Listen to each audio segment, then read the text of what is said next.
Halo semuanya, perkenalkan nama saya Jeng Wulandari. Pada kesempatan kali ini saya akan menjelaskan mengenai Intro to Deep Learning.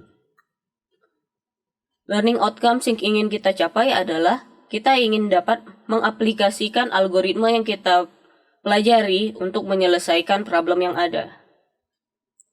Nah, teman-teman, kalian sudah tahu belum apa sih perbedaan dari AI, Machine Learning, dan Deep Learning? AI sendiri merupakan kemampuan sebuah mesin untuk berpikir layaknya seperti manusia. Di dalam AI ini terdapat namanya machine learning. Machine learning sendiri merupakan algoritma yang digunakan untuk menyelesaikan masalah dari data yang kita punya. Nah, di dalam machine learning sendiri terdapat subset lagi, yaitu si deep learning, di mana algoritmanya ini memimik gimana sih cara kerjanya human brains itu menyelesaikan sebuah masalah, kayak gitu. Nah, jadi pengertiannya, deep learning merupakan subset dari machine learning. Jadi, semua yang deep learning merupakan machine learning, tetapi tidak semua machine learning merupakan deep learning. Nah, jadi algoritma dari deep learning ini sendiri berdasarkan gimana sih cara kerjanya otak manusia ini. Nah, dan di deep learning sendiri membutuhkan banyak data nih untuk menyelesaikan sebuah masalah atau melakukan kalkulasi, memberikan weight dan bias sehingga mereka bisa memiliki hasil yang lebih akurat kayak gitu. Jadi simpelnya machine learning deep learning ini sendiri merupakan neural network yang memiliki hidden layer yang banyak. Nah, jadi mereka ini lebih dari 3 hidden layer itu sendiri sudah disebut sebagai deep learning. Jadi di dalam deep learning ini sendiri yang memiliki banyak layers, mereka memiliki banyak neurons untuk belajar data yang dimiliki sehingga masing-masing layer mempunyai tugasnya masing-masing sehingga akurasi dari deep learning ini semakin meningkat. Di sini contohnya ada gambar, terus dimasukkan ke dalam layer input layer, hidden layer pertama, hidden layer kedua, kemudian baru output seperti itu. Nah, kenapa sih deep learning ini menjadi booming kayak gitu? Karena kita memiliki banyak data dan untuk memproses banyak data tersebut kita bisa menggunakan deep learning. Kemudian deep learning sendiri ini algoritmanya bisa untuk menyelesaikan masalah-masalah yang kompleks. Kemudian yang ketiga, kita karena data yang besar, kita ingin memiliki hasil yang lebih baik, makanya itu kita bisa menggunakan si deep learning. Yang keempat, tentunya dengan menggunakan deep learning kita tidak perlu lagi capek-capek menggunakan fitur extraction. Karena dari deep learningnya sendiri akan belajar fitur extractionnya itu sendiri.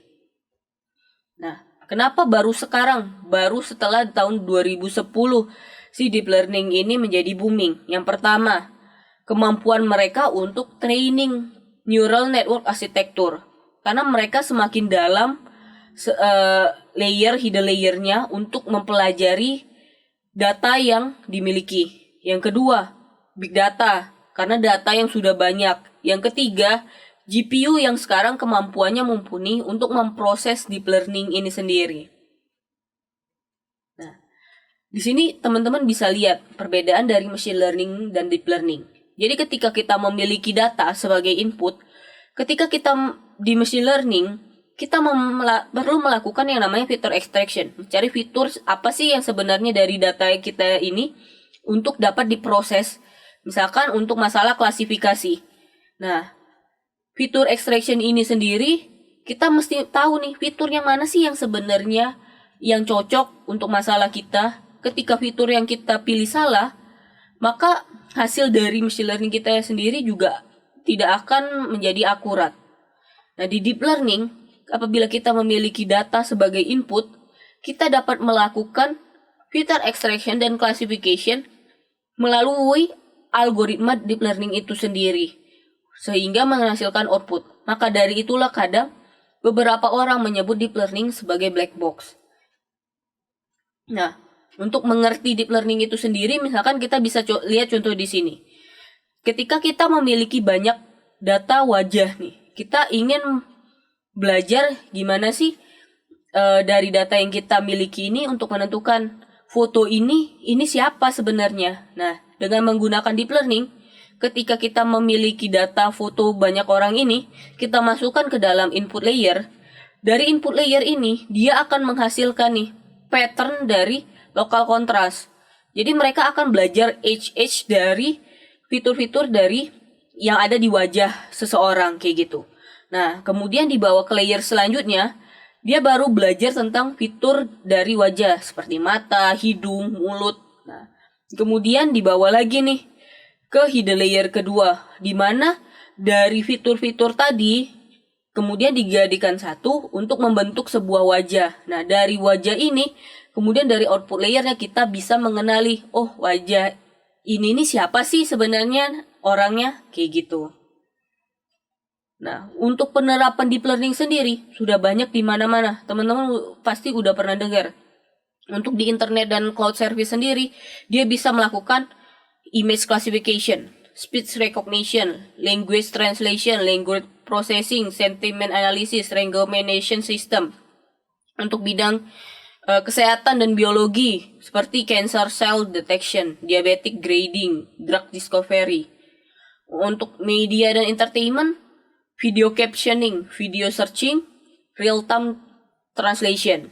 Untuk security dan defense, dia ada face detection, video surveillance, satellite imagery.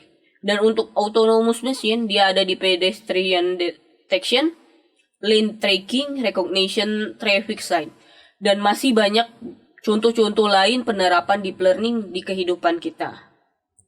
Nah, untuk teman-teman belajar lebih lanjut bisa membaca dari buku Stuart Russell dan Peter Norvig yang berjudul Artificial Intelligence: A Modern Approach. Sekian dari saya, terima kasih.